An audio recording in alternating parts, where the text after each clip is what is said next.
I knew something was wrong when the radio said my name because I hadn't touched it, and I hadn't said anything out loud.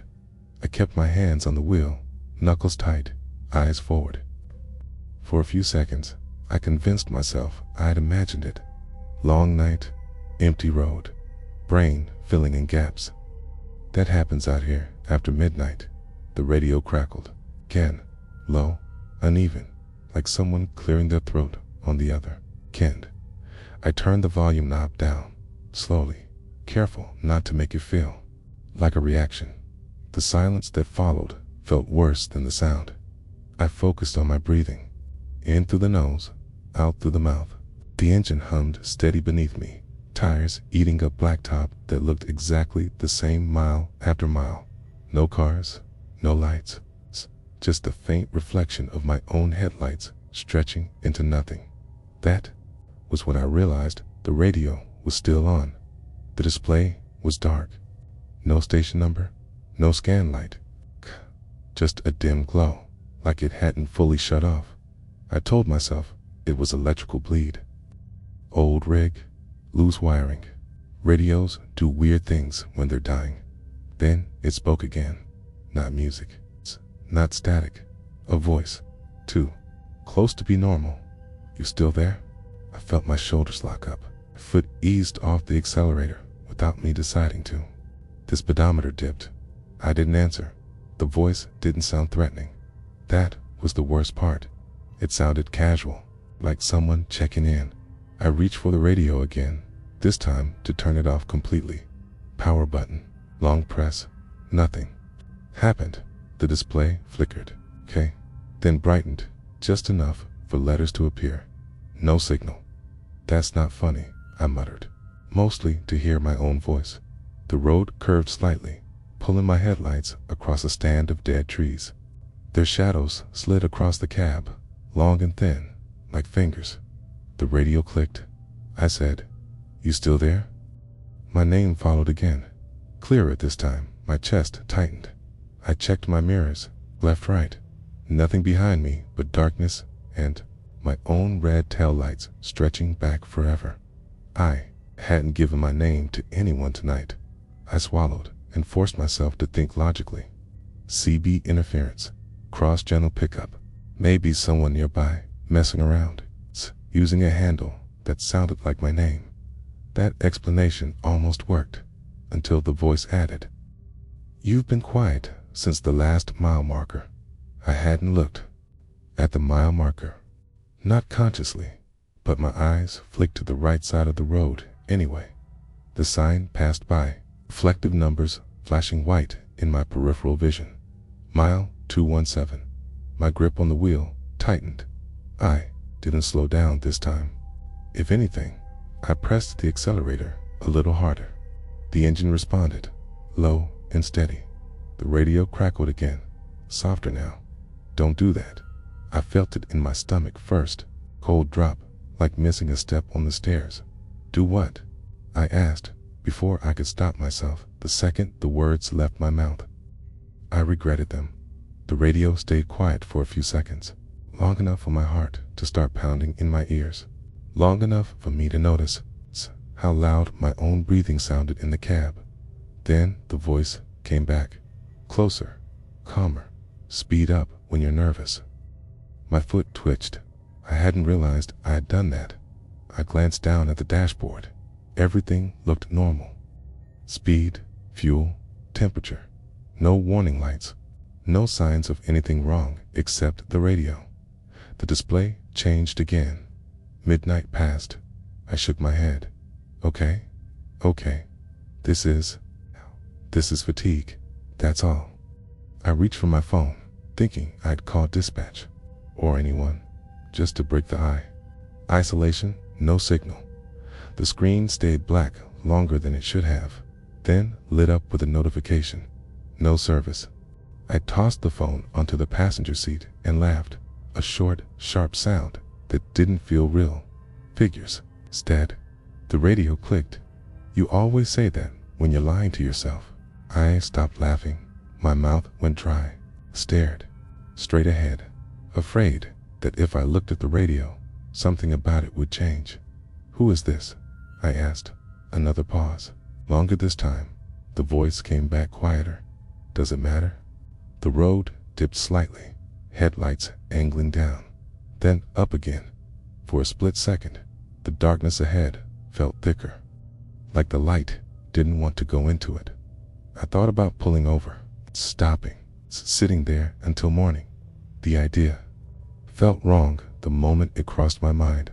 The radio spoke again, almost gently. "You don't like stopping out here." My heart started racing. "You don't know that?" A soft sound came through the speaker. Not laughter, more like acknowledgement. "I do," the voice said. "You stopped once, a long time ago." You didn't like how quiet it was. I felt a memory stir at the back of my mind. An image of an empty turnout. Engine off, wind brushing against metal. A feeling of being watched that I'd never been able to explain. I hadn't thought about that night in years. "How do you know that?" I asked. The radio crackled, static rising and falling like breath. "You told me," the voice said. I shook my head hard. "I've never talked to a radio." "No," it replied. "You talked around it." The headlights caught something ahead, a reflective sign. "Rest area in 2 miles." Relief washed over me so fast it made me dizzy. I focused on that sign, on the idea of lights. Other people, noise. The radio's tone shifted, just slightly. "You're not planning to stop," it said. "I am." I lied. The voice didn't respond right away. When it did, it sounded disappointed. "You always say that too." I felt anger cut through the fear. "Listen," I said, louder. "Now, I don't know what this is, but I'm done. You hear me? I'm done." The radio went silent. The road stretched on. 1 mile passed. Then another. I started to relax, just a little. My breathing slowed. The knot in my chest loosened. The rest area sign came into view again. Closer now. Exit ramp ahead. I flicked on my turn signal. The radio screamed. Not loud, not sudden, just enough to make me flinch. "Don't."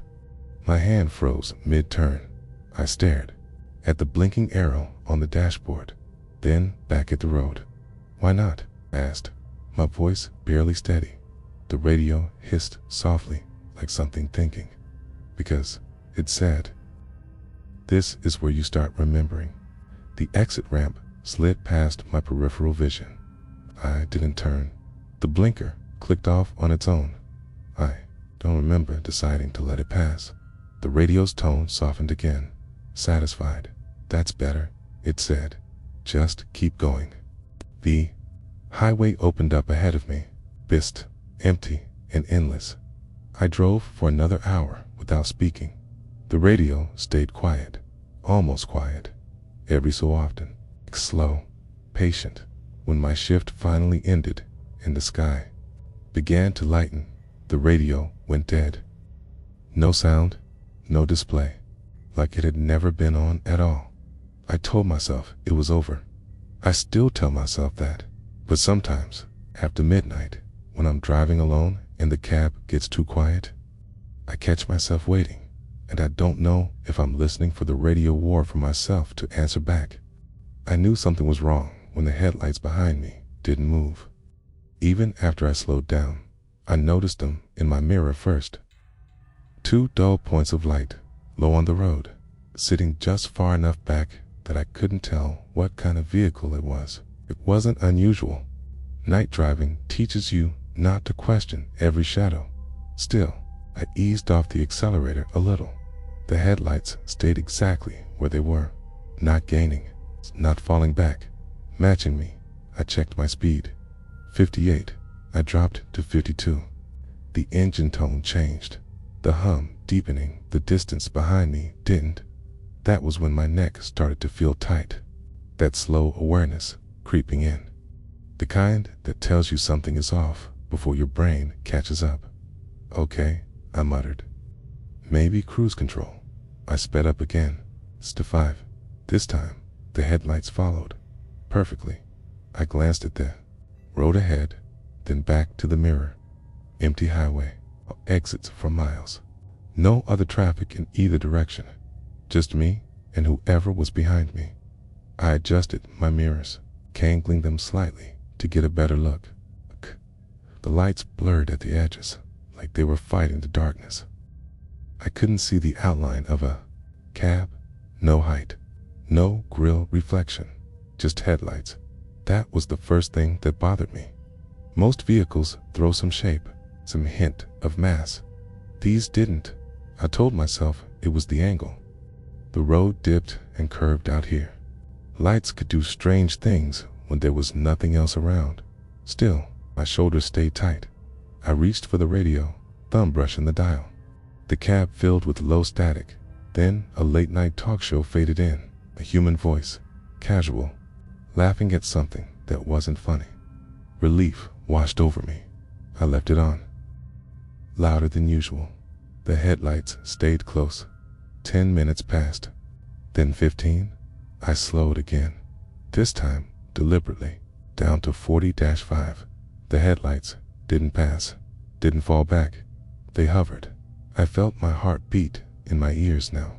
A steady thump that didn't match the rhythm of the road. I checked my mirrors again. Still nothing else behind them. No glow. No movement. Just past me, I whispered. They didn't. I thought about pulling over, but the idea made my stomach twist.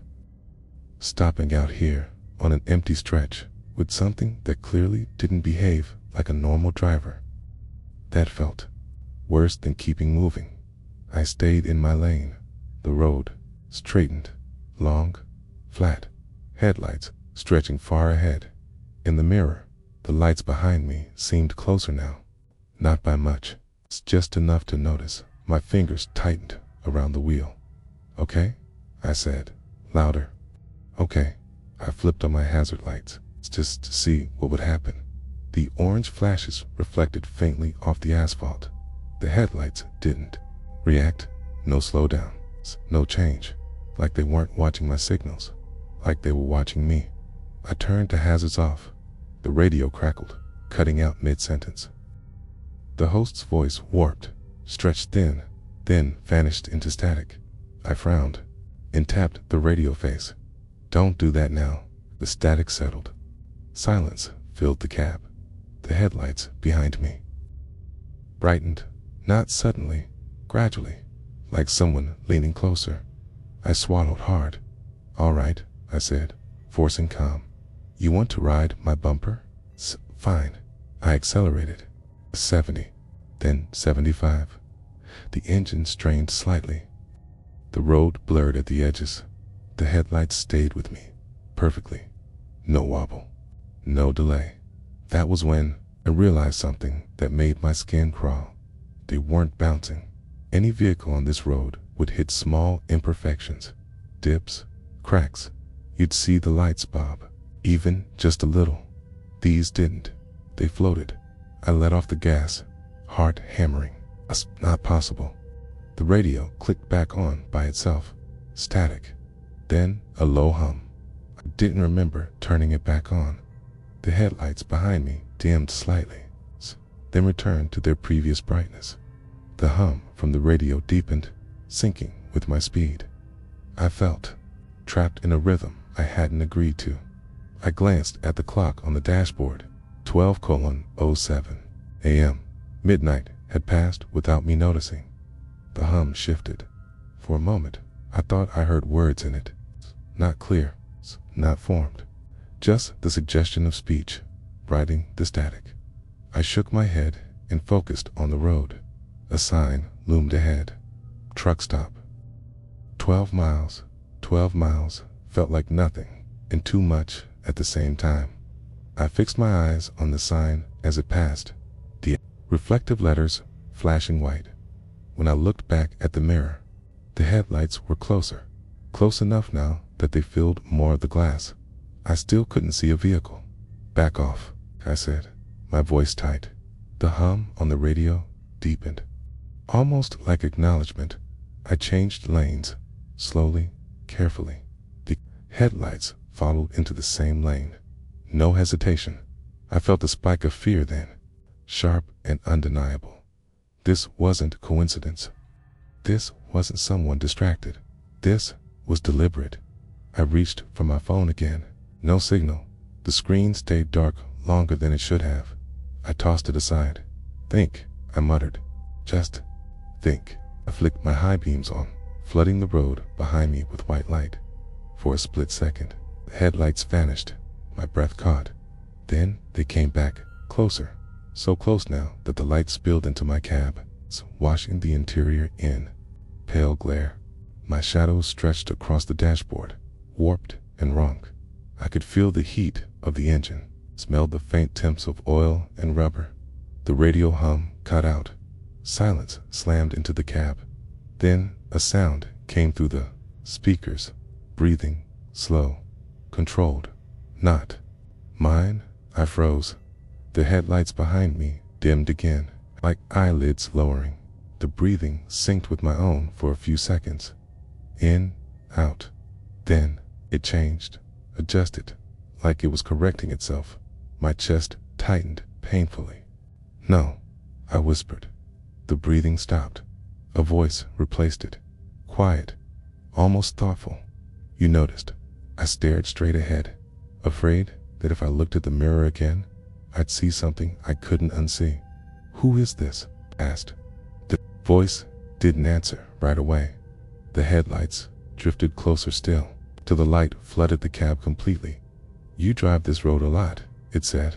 My throat felt dry. Yeah, you're usually alone. I didn't respond. The voice continued anyway. You like it that way? A memory surfaced uninvited. Empty highways, late shifts, the comfort of isolation. The way the road felt like it belonged to me. After midnight. That doesn't mean I started. You slow down when you think you're being followed, right? The voice said gently. You speed up when you're scared. You don't pull over. I felt exposed, like something had been watching me long before tonight. I'm not stopping, I said. The voice didn't sound surprised. I know. The truck stop sign appeared. Again in the distance. Closer now. Lights faint but visible. Hope flared in my chest. I'm almost there, I said. You hear me? I'm done. The headlights behind me flickered. The voice returned, softer. This is usually where you wake up. I frowned. What? The road seemed to stretch. The truck stop lights wavering like heat shimmer. You forget parts, the voice continued. That helps. My hands started to shake. Forget what? The headlights surged forward. For the first time, they didn't stop in my bumper. They passed through it. The cab filled with light, then shadow. My dashboard went dark. The radio died completely. I felt pressure in my chest, like the air had thickened. The voice was inside the cab now, not from the speakers. You never remember the first time, it said. I screamed and slammed the brakes. The truck shuddered. Tires screaming against asphalt. The lights vanished. The engine stalled. Silence. I sat there, gasping, hands locked on the wheel, waiting for impact that never came. Slowly, shaking. I turned my head. The road behind me was empty. No headlights, no vehicle, nothing. After a long time, I restarted the engine. It coughed, then settled into a familiar idle. The truck stop lights were still there, real, solid. I drove the rest of the way in silence. I didn't tell anyone what happened. Not dispatch. Not the other drivers. I told myself it was exhaustion, hallucinations, stress. That explanation worked mostly. But now, whenever I drive after midnight, I check my mirrors constantly. Not to see if something is gaining on me, but to make sure nothing is already there. Because sometimes, I swear the headlights don't start behind me anymore. Sometimes, they're already keeping pace. I knew something was wrong when the radio called me by my call sign before I ever checked in. I was alone on the highway, running a late route I'd driven dozens of times before. Same stretch of road, same dead hours.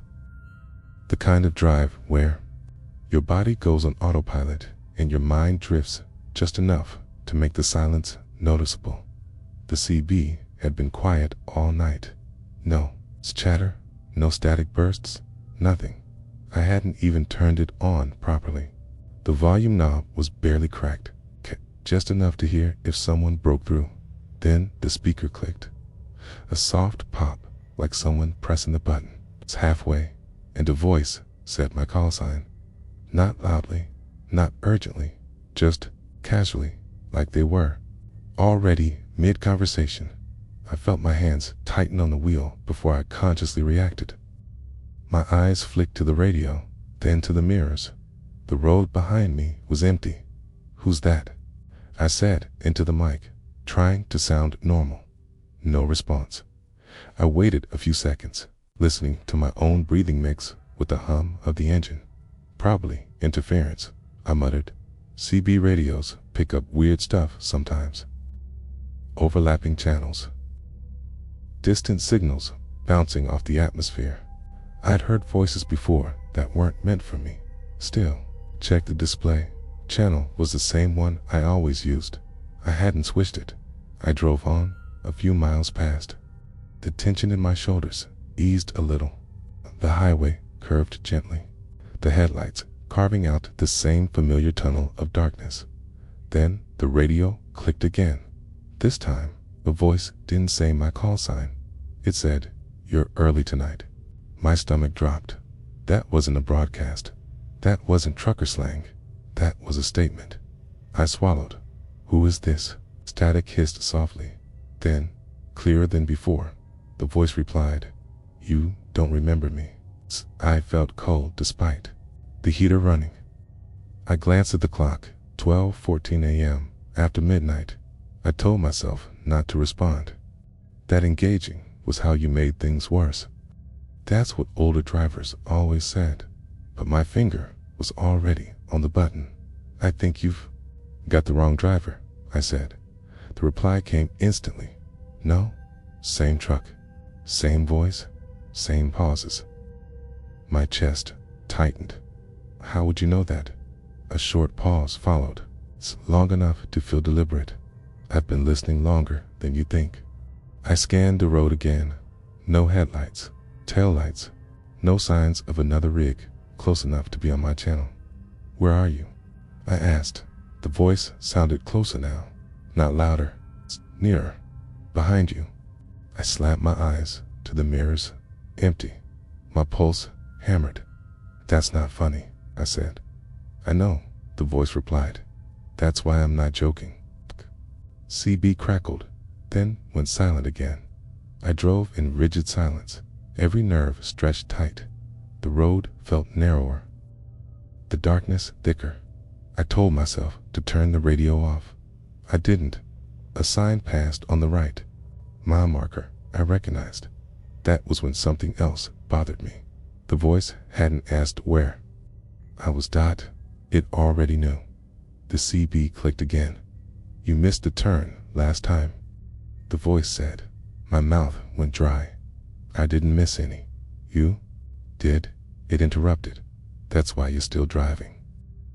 My foot eased off the accelerator without me meaning to. The truck slowed. "I've never talked to you before," I said. "You've got me mixed up with someone else." Voice sighed. "You always say that." A memory surfaced. Faint, uncomfortable. A night run months ago. Fog, fatigue, a wrong exit. A stretch of road that didn't show up on my GPS right away. I'd told myself it was nothing. The radio spoke again. Softer now. "You pulled over. You asked for help." My hand started shaking. You used this call sign," it said. "You sounded tired, scared." I felt pressure behind my eyes. If this is some kind of prank, "You asked me if anyone else could hear." "You?" The road ahead blurred slightly. I said no. I swallowed hard. "I don't remember that." "I know." The word sat heavy in the cab. "You weren't supposed to," the voice continued. "Weren't ready then." I forced a laugh. It came out then. "Ready for what?" The CB hissed with static, then cleared. "For the part where you don't get to hang up anymore." The radio volume knob turned on its own. Just a notch. I stared at it. My hand wasn't near it. "Turn it off," Kai whispered. The voice didn't respond. Instead, another sound came through the speaker. My own voice, recorded, Crackly. Tired. "Hello? Anyone out there?" My stomach twisted. "That's not me," I said, even as I recognized every inflection. "That was you," the voice replied. The first time, the recording continued. "I think I took the wrong road." I remembered that feeling now, unease, the sense that the highway wasn't matching what I knew. The recording cut off. The CB went quiet. I stared ahead, breathing shallow. Then the voice returned. "You asked me to stay with you," it said. "You said it helped." "I didn't agree to anything," I said. There was a pause. "You never do." The headlights flickered. For a moment, the road ahead looked wrong, stretched, unfamiliar. I slowed, heart racing. "Tell me how to end this," I said. "Tell me how to make you stop." The voice softened. "You just have to do what you did last time." "And what was that?" Another pause. "You kept driving."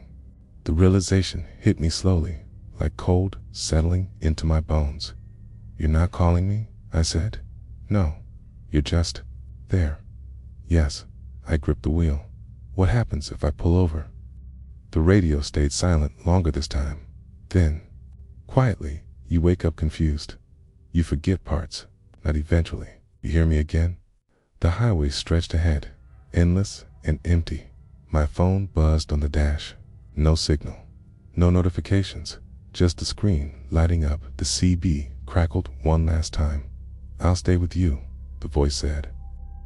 "You drive better when you're not alone." I didn't respond. I drove. I don't know how long I stayed on that road. Time felt slippery after that. Eventually, the sky lightened. The voice faded. The radio went dead by morning. Everything felt normal again. To normal.